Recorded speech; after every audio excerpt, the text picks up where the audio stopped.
28 या 29 अगस्त। अजा एकादशी कब है? जाने हरिवासर के समय क्यों नहीं करते व्रत का पारण। हिंदू धर्म में एकादशी व्रत भगवान विष्णु को समर्पित है। मान्यता है कि इस व्रत के पुण्य प्रभाव से जातक को पापों से मुक्ति मिलती है और अंत में मोक्ष की प्राप्ति होती है। जाने इस साल अजा एकादशी कब है? हर साल कुल 24 एकादशी व्रत आते हैं। हर महीने 2 एकादशी आती हैं। हर एकादशी का अलग अलग महत्व शास्त्रों में वर्णित है। भाद्रपद मास के कृष्ण पक्ष की एकादशी का भी विशेष महत्व है। भादो मास की इस एकादशी को अजा एकादशी कहते हैं। मान्यता है कि इस एकादशी को करने से सभी पापों से मुक्ति मिल जाती है। इसके साथ ही मोक्ष की प्राप्ति होती है। एकादशी तिथि कब से कब तक है? एकादशी तिथि 24 अगस्त को सुबह 1:19 से 30 अगस्त को सुबह 1:37 तक रहेगी। अजा एकादशी व्रत 29 अगस्त 2024 को मनाया जाएगा। अजा एकादशी व्रत पारण का समय। अजा एकादशी व्रत का पारण 30 अगस्त 2024 को किया जाएगा। व्रत पारण का समय सुबह 7:49 से शुरू होकर 8:31 तक रहेगा। पारण तिथि के दिन हरिवासर समाप्त होने का समय सुबह 7:49 तक है।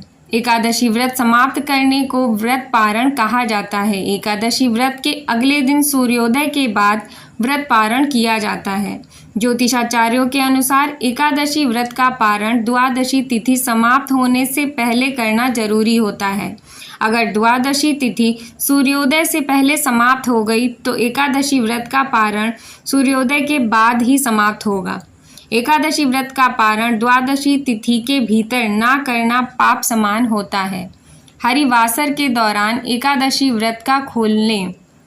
एकादशी व्रत का पारण हरिवासर के दौरान नहीं करना चाहिए। जो भक्त एकादशी व्रत करते हैं उन्हें व्रत खोलने के लिए पहले हरिवासर के समाप्त होने का इंतजार करना चाहिए। हरिवासर द्वादशी तिथि की पहली 1/4 अवधि है। व्रत पारण के लिए समय सबसे उत्तम समय सुबह का होता है। अजा एकादशी का महत्व। अर्जुन ने कहा, हे पुंडरीकाक्ष, मैंने श्रावण शुक्ल एकादशी अर्थात पुत्रदा एकादशी का सविस्तार वर्णन सुना। अब आप कृपा करके मुझे भाद्रपद माह के कृष्ण पक्ष की एकादशी के विषय में बतलाइए। इस एकादशी का क्या नाम है तथा इसके व्रत का क्या विधान है? इसका व्रत करने से किस फल की प्राप्ति होती है? श्री कृष्ण ने कहा, हे कुंती पुत्र, भाद्रपद माह के कृष्ण पक्ष की एकादशी को अजा एकादशी कहते हैं। इसका व्रत करने से सभी के पाप नष्ट हो जाते हैं। इस लोक और परलोक में मदद करने वाली इस एकादशी व्रत के समान संसार में कोई दूसरा व्रत नहीं है। अजा एकादशी व्रत कथा इस प्रकार है। अब ध्यान पूर्वक इस एकादशी का महात्म्य श्रवण करो। पौराणिक काल में भगवान श्री राम के वंश में अयोध्या नगरी में एक चक्रवर्ती राजा हरिश्चंद्र नाम के राजा हुआ करते थे। राजा अपनी सत्यनिष्ठा और ईमानदारी के लिए सुप्रसिद्ध थे। एक बार देवताओं ने इनकी परीक्षा लेने की योजना बनाई। राजा ने स्वप्न में देखा कि ऋषि विश्वामित्र को उन्होंने अपना राजपाट दान कर दिया है। सुबह विश्वामित्र वास्तव में उनके द्वार पे आकर कहने लगे, तुमने स्वप्न में मुझे अपना राज्य दान कर दिया। राजा ने सत्यनिष्ठ व्रत का पालन करते हुए संपूर्ण राज्य विश्वामित्र को सौंप दिया। दान के लिए दक्षिणा चुकाने हेतु राजा हरिश्चंद्र को पूर्व जन्म के कर्म फल के कारण पत्नी, बेटा और खुद को बेचना पड़ा। हरिश्चंद्र को एक डोम ने खरीद लिया जो शमशान भूमि में लोगों का दाह संस्कार का काम करवाता था। स्वयं वह एक चंडाल का दास बन गया। उसने उस चंडाल के यहाँ कफन लेने का काम किया, किंतु उसने इस आपत्ति के काम में भी सत्य का साथ नहीं छोड़ा। जब इसी प्रकार उसे कई वर्ष बीत गए तो उसे अपने इस नीच कर्म पर बड़ा दुख हुआ और वह इससे मुक्त होने का उपाय खोजने लगा। वह सदैव इसी चिंता में रहने लगा कि मैं क्या करूं, किस प्रकार इस नीच कर्म से मुक्ति पाऊं। एक बार की बात है, वह इसी चिंता में बैठा था कि गौतम ऋषि उसके पास पहुँचे। हरिश्चंद्र ने उन्हें प्रणाम किया और अपनी दुख भरी कथा सुनाने लगे। राजा हरिश्चंद्र की दुख भरी कहानी सुनकर महर्षि गौतम भी अत्यंत दुखी हुए और उन्होंने राजा से कहा, हे राजन, भादो माह के कृष्ण पक्ष की एकादशी का नाम अजा है।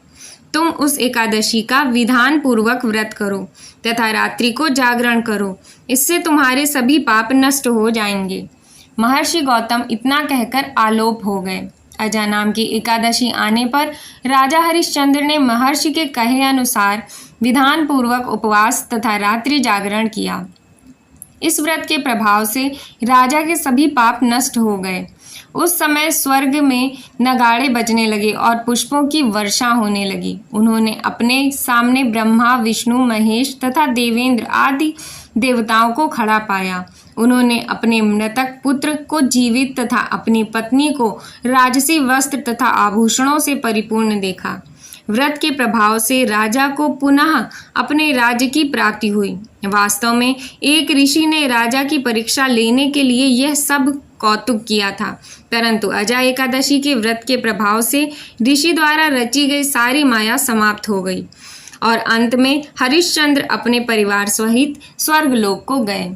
व्रत के प्रभाव से राजा को पुनः अपने राज्य की प्राप्ति हुई। वास्तव में एक ऋषि ने राजा की परीक्षा लेने के लिए यह सब कुछ कौतुक किया था, परंतु अजा एकादशी के व्रत के प्रभाव से ऋषि द्वारा रची गई सारी माया समाप्त हो गई और अंत में राजा हरिश्चंद्र अपने परिवार सहित स्वर्गलोक को गए। हे राजन, यह सब अजा एकादशी के व्रत का प्रभाव था। जो मनुष्य इस उपवास को विधान पूर्वक करते हैं तथा रात्रि जागरण करते हैं, उनके सभी पाप नष्ट हो जाते हैं और अंत में वे स्वर्ग को प्राप्त करते हैं। इस एकादशी व्रत के कथा के श्रवण से ही अश्वमेध यज्ञ का फल की प्राप्ति होती है। जय श्री हरि।